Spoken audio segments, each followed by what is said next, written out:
Hello guys, welcome back to my channel. This is Terra's the name, and I'm so excited to be here.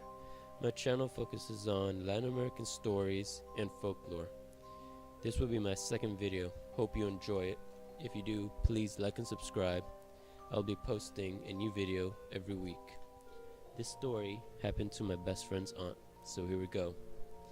This happened back when I was working in San Luis de la Paz. This was a town that was an hour away from my hometown Dolores Hidalgo. I had been working there for an entire year as the principal of a rural middle school. I had to leave at 6 a.m. and I would return home at 5 p.m., sometimes later, depending on the paperwork or parent-teacher conferences. This day was a day in which I left late. It had been a long afternoon in meetings with parents and I was exhausted. One of the long stretches of road I drive every day was eerily quiet. It is well known for all the accidents that have taken place there, and for all the ghost-related tales everyone shares about the place. It was a scary road once the sun was gone, but I didn't care. I was far too hungry and cranky to care about anything.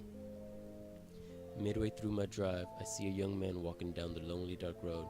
He sees me and makes a signal, asking for a ride. What was he doing walking a road with almost no light and at night? I slowly came to a stop by him and asked, "Do you need a ride?" He nodded and I unlocked my car door. He entered and put on his seatbelt. Throughout the car ride he didn't speak. He simply looked into the abyss. He was creepy quiet and never looked at me. He looked young, around his early 20s. I tried asking where he was going, who he was, basic information, but nothing. He simply ignored me. Now I was getting really scared. Who had I allowed into my car? What was wrong with him? Was he a murderer? Would he hurt me? Who is he? I asked myself over and over. After a few minutes, I saw a cargo truck parked ahead. I quickly made for it. Hopefully the man of the truck will help me get rid of this strange boy. I undid my belt and said I will be right back. It looks as though the man might need some help. I quickly got out of the car and walked as calmly as I could to the man in the truck. I greeted him and asked him if he could help me get rid of the boy in my car, because it was scary and I wasn't sure if he had good intentions. The man looked at me puzzled. "What boy?" he asked.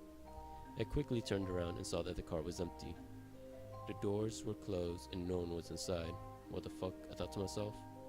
I asked him to accompany me to the car just to make sure nothing was up. The kind man did so, and in fact, there was no one in there.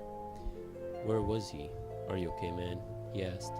I nodded and thanked him for his time. I got back in my car and drove scared all the way back home. The boy haunted me. Who was he? Had he really been a ghost? How did he die? Many thoughts passed through my mind, but the most important one was that I hope he could find eternal peace soon.